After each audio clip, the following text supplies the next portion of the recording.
नमस्कार, जी न्यूज देख रहे हैं आप। मैं हूं आपके साथ पयोधी शशि। बड़ी खबर यह है, आरजेडी नेता श्याम रजक ने दावा किया है कि जेडीयू के 17 विधायक उनके संपर्क में हैं। ये बड़ी खबर इस वक्त की आपको बता रहे हैं। जल्द ही आरजेडी में शामिल होंगे जेडीयू के 17 विधायक। श्यामा रजक जेडीयू के नेता जो ये दावा करते हैं, माफ कीजिएगा, आरजेडी के नेता जो ये दावा करते हैं कि जेडीयू के 17 विधायक उनके संपर्क में हैं। जेडीयू ने श्याम रजक के दावे को गलत भी बता दिया है। जेडीयू में टूट का दावा जो किया जा रहा है वो बकवास, ये राजीव रंजन का कहना। जेडीयू के नेता अपने घर को बचाए पहले आरजेडी, ये कहना है राजीव रंजन का। यानी श्यामा रजक के बयान पर पलटवार करते हुए जेडीयू की तरफ से कहा गया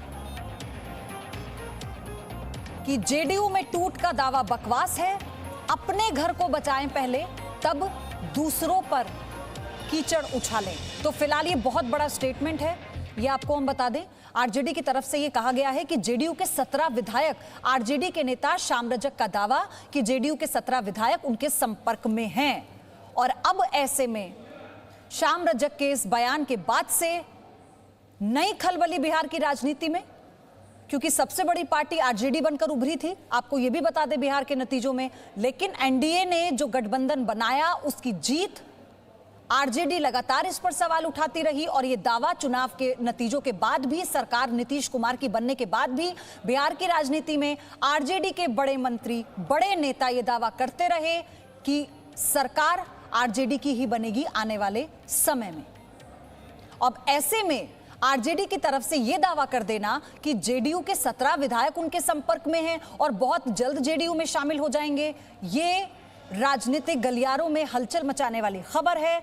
क्योंकि आरजेडी 75 सीटें जीतकर राज्य की सबसे बड़ी पार्टी बनी थी 243 सीटों में से, और इसी के साथ एनडीए के 125 सीटों के साथ पूर्ण बहुमत मिला था।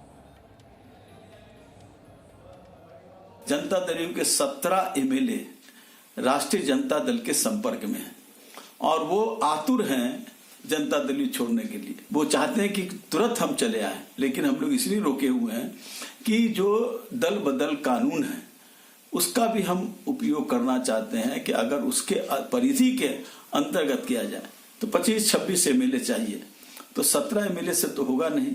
दूसरा है कि उसके लिए हम चाहेंगे कि जो हमारी विचारधारा से जुड़े हों वही लोग हमारे साथ आए। दावा करने वाले श्याम रजक भले ही ये कहते हैं कि 17 विधायक उनके संपर्क में है, दरअसल वो अपनी पार्टी के विधायकों को पहले संभाले जो तेजस्वी यादव की कार्यशैली से खासे परेशान है और नाराज है। हमारी पार्टी एकजुट है, अटूट है और एनडीए की सरकार 5 साल का कार्यकाल नीतीश कुमार जी के नेतृत्व में पूरा करेगी। और इसीलिए अनावश्यक बयानों के जरिए बिहार की जनता को राजद के नेता गुमराह करने की लगातार कोशिश करते रहे। मेरे सहयोगी रजनीश इस वक्त पटना से मेरे साथ जुड़ गए। रजनीश, ये बहुत बड़ा दावा आरजेडी की तरफ से किया गया है, क्या इस खबरों को लेकर कितनी पुष्टता है, इसमें क्या जानकारी है?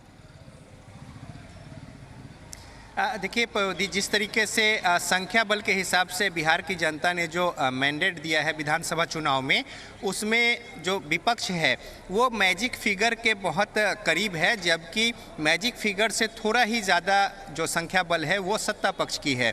ऐसे में लगातार जो है विपक्ष की ओर से, और सबसे बड़ी पार्टी है आरजेडी बिहार विधानसभा में 75 सीटों के साथ, विधायकों के साथ, लगातार ये कोशिश रही है कि एक कहीं ना कहीं अपने लोगों के बीच में भी वो ये जताए कि उनके लिए वो लड़ रही है और वो बिल्कुल दावेदारी जो है उनकी वो बेहद करीब है। और पहले भी कहती रही है कि उन्हें हराया गया है और जानबूझकर, और कई सारे सवाल जो है वो खड़े किए जाते रहे हैं।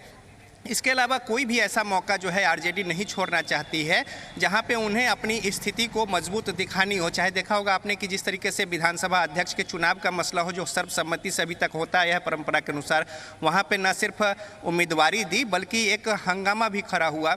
इसके अलावा और भी कई ऐसे मौके मुद्दे हैं। तो अब इसी कड़ी में ये जो बयान है, इससे पहले उदय नारायण चौधरी स्पष्ट कह रहे हैं कि बीजेपी का साथ छोड़कर जेडीयू हमारे साथ आए और मुख्यमंत्री बनाए आरजेडी के जो नेता हैं तेजस्वी यादव, उन्हें प्रधानमंत्री का उम्मीदवार घोषित किया जाएगा। तो लगातार ऐसी बातें हो रही है। और अब जो श्याम रजक का बयान है, बड़े नेता है आरजेडी के, और उनकी ओर से कहा जा रहा है कि 17 विधायक जेडीयू के उनके साथ में हैं, तो ऐसे में कहीं ना कहीं लगातार ये कोशिश हो रही है कि अपनी ओर से वो पासा जो है वो फेंके, और जाहिर तौर पे यानी अगर अब हम पार्टी देख को रहे हैं तोड़ने बिहार के में बाद- जोड़ तोड़ की राजनीति शुरू हो गई है, क्योंकि नतीजों के बाद नीतीश की सरकार बनने के बाद भी आरजेडी की तरफ से लगातार ये आरोप लगाए जाते रहे कि जोड़ तोड़ कर कर सरकार बनाई गई है, लेकिन बहुमत तो हमारे पास सबसे बड़ी पार्टी है। और अब ऐसे में ये बड़ा बयान कैसे बिहार की राजनीति को कौन सी दिशा देता है, ये देखने वाली बात होगी। हालांकि बीजेपी ने इन तमाम बातों को खारिज कर दिया है। Presenting B News app, available on Google Play and App Store. Download it now.